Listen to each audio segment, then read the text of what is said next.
د مدرنیته دموکراتیک ده کسایت آزاد و کمینا دموکراتیک.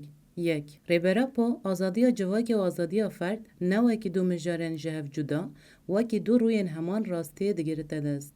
ریبره پا کریز مدرنیته کپیتالیست وکی کریزه که کسایت و رخستنبون پناسا دکه و لده جیوه که کسایت آزاد و کمینا دموکراتیک وکی دو ستونین بنگهین انجیانا نو پیشنیار دکه. او هر دو تیگه ده بنگه خود دیالکتیکا دناوبر فرد و جواک ده جنو و پناسه دکن و هول ددن مروفه کدبن چرخ و سیستم دهاتیه پرچقاندن و گرینن جوهر وی جواکی. هنک تیگین و تیگه قودن هبونه و هرگولین دمه ده خود ده حوینن. ده هیلن که مروف ده تیگیشتن و یک بوینه ده دینامیکین هبونه فهم بکن. ریبرا پوجی ده بیجه فهم کرن پیکانینه. هر دو تیگهین کسایت آزاد و کمینا دموکراتیک جکووکی که دستونن بنگهین انجیانه نه مرو دکاره ده چرچوه و تیگهین که قودن هبونه دو خود ده هلبرینن و ده پجرینن. کسایت آزاد بری هر تشتی انجام شورشک ذهنی و اخلاقیه. ریبرا پو دست نشان دکه که مروف وی سردمه دبن باندور فرد پرستی ده جبو جواکبون هاتیه دورخستن و بوی آموره کی پرگال ده سلات دار. جبر ویه که کسایت آزاد نه او کسی که تنجبو برجواندین خوین تایبت دجی. برووا جیوه او کسی که بهشمندیا از بقاسی جواکبون خواه آزادم تفدگره. اف کسایت بریا پروردهی اخلاقی و پولیتیک خواه پیوان کولکتیف این سیستم رزگار دکه و دبا خوادی اراده که دکاره لسر چارنوسا خواه بریار بده دوی خالیده. آزادی جنه وکی پیوانه هری بینگین آ کسایت آزاد دردکه و پیش. لوما حتی کوشمندی سروری ظلام یعنی ذهنیت مرسالار نیشکاندن نفرد و نج جواک نکارن براستی آزاد ببن. کسایت آزاد نه تشتکه که جتنبون تی افراندن و نه جتن سر راست کرن روشکی هیه. او هم بهتر وکی وگر و لجوهر و جنو و آوا کرن تی پناسه کرن. لعالیه دین کسایت آزاد دوالاهیه ده نکاره بجی. جبو که او آزادی به براستیه که ماینده پیدیوی بقاده که جواکی هیه. اف قادجی کومینا دموکراتیکه. کومین ده سیستم و کنفدرالیزم دموکراتیک ده hücre heri püçük a heri çalak a cıvakiye. Avqada ku tede demokrasiya rast temeşandın و هر فرد به وینا خویا آزاد بشتاری پیواجین بریارداین دبه کومین لدیجی ناوندی پرستیا دولت خواسریا گلد پاریزه.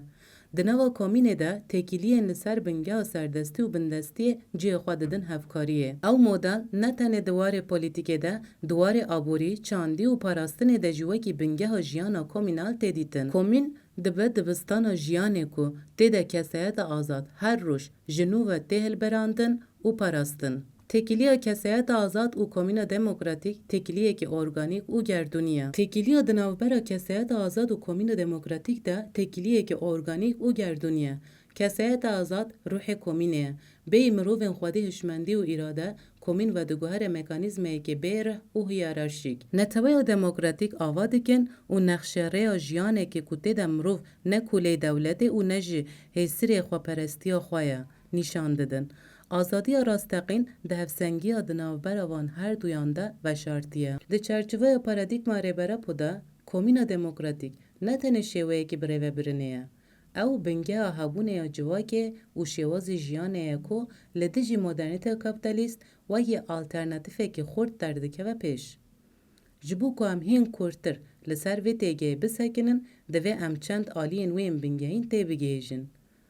کومین قاده هری جیرین آ دموکراسیا رادیکاله. برواجی دموکراسیا پارلمانتر آکوته ده گل تنه ده هلبجارتنا ده دنگ ده ده کومینا ده هر کس ده بریارن روزانه ده بخوادی گوتن او یک دهله کو سیاست جدست سردستان درکه و وگر دست خوادی وی راستی آنگو جواک و گل.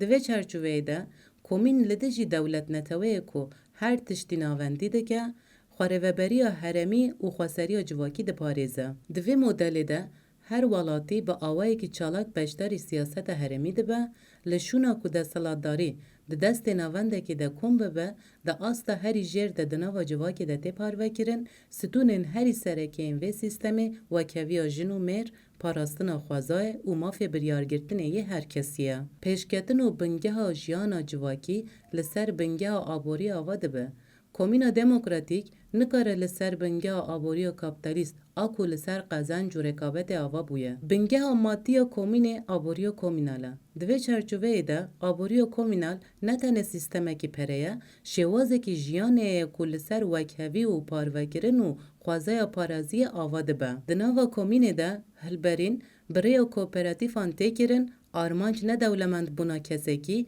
peydakirina hewcedariyên kolektîfê kooperatîv stûna serekê a vê aboriyê ye. Li vir jî çawa ku ji bo dabînkirina pêdivîstiyên kolektîv esas tê kirin, heman şêweyê ji hilberandin ji bi awayekî kolektîv tê kirin. Ev yek rê li ber ketxwarî û yekdestariyê digire. Komîn nahêle ku sermaye di destek hinek kesan de kom bibe. Ew ax, av û amûrên hilberînê wekî milkiyeta hevpar a civakê dibîne. Berûva jî kapitalizmê ku xwezayê talan dike. Aboriya komînal ekolojîk e. Tenê bi qasî hewcedariyê hilberîn tê kirin û ax û av û hewa wekî mîrateya pîrûz a nifşên pêşerûjê tê parastin. Biryar ne ji aliyê sermayedaran ve ji aliyê meclîsên gel û komînan ve têne girtin. Gel bi xwe biryar dide ku dê çi were çandin, çi were hilberandin û bi çi bahayî were firotin. Aboriya komînal hewl dide ku nirxê kedê veguherîne xwediyê wê û jiyanekî birûmet ji her kesî re ava bike. Ev model li hemberî sîstemên navendî wekî alternatîfa jiyana azad tê naskirin. Komîn negirtîne. Ew her dem bi komînên din re di nava têkiliyê de ne. Ev pergaz jî ji jêr ber bi jûr ve wekî konfederalîzma demokratîk tê rêxistin kirin, komîn dibin meclîs, meclîs dibin kanton û kanton jî dibin konfederasyon. Bi vî rengî, bêyî ku pêdivî bi dewletekî navendî hebe, sîstemekî gerdûniya demokratîk dikare şîn bibe. Bi kurtasî, komîna demokratîk di paradigma rêberapo de şaneya jiyanê ye. Heya ku ev şane saxlem û çalak bin, laşê civakê jî dê li hemberî nexweşiyên desthilatdarî û kapitalizmê azad bimîne.